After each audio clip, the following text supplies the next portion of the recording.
in a conversation with Claire, who was my travelling companion to London, she asked me how my creative practice was, and I just said that really my house had consumed me, and it really has. And she laughed and she said that's a great title for an exhibition.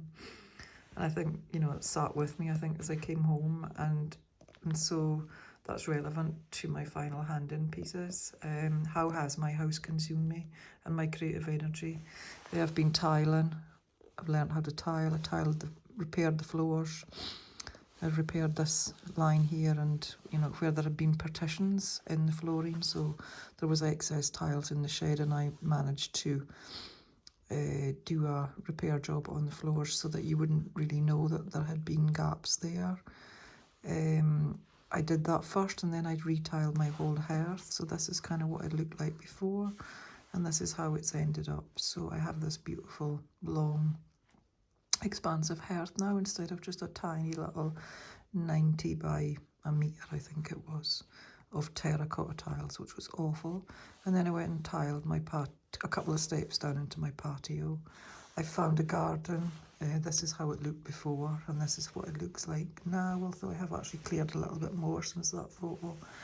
With the help of my dad, I repaired my roof, so I had a huge gaping hole in my roof, and I repaired that, and then I made this door with my dad. He helped. He was foreman, and he kept me right, and I put this door in and made it the shed kind of wind and watertight-ish. Well, it's better than it was. I was up at the weekend repairing a leak in my roof.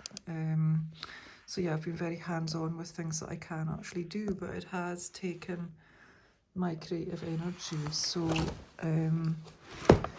I include a few photos. So the top pictures in here are from when the agent took the picture before it was sold, and this is how it was then at the end of August with the work that I had done. So this is the living room before, and this was it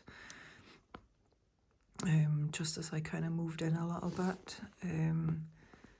And yeah, this is before I bought it, and this is me with my van parked and, you know, builder's rubble gathering. The garden was completely grown, but I cleared it almost immediately and have this lovely patio. And this is my living room now, just before I got my furniture in. And yes, now I have my furniture. I have a comfy sofa, which I've missed, and yeah, so it's filled up. I finally have a dining table after about 5 years, and I've got my couch back, so I've been enjoying relaxing again, which I've not done a lot of either. At the weekend, I tidied up and put up these wall units in my shed so that I could make room for the delivery of my furniture, and because my goods furniture had been in storage since May, so I just got that home on the 27th of November. And this is the ladder. I was doing this wall units and it completely collapsed on me. This step broke and I landed down it and scraped my body, bruised, etc. So I feel, you know, like this final piece really does reflect my time since May. You know, the earth and the stones and the rocks are from out of the wall that I physically removed out of my house. And the rubble, there's concrete, there's rocks, there's a real mixture of stuff in there. There's a silicone gun nozzle, and then there's many bottles of Prosecco being drunk, too many.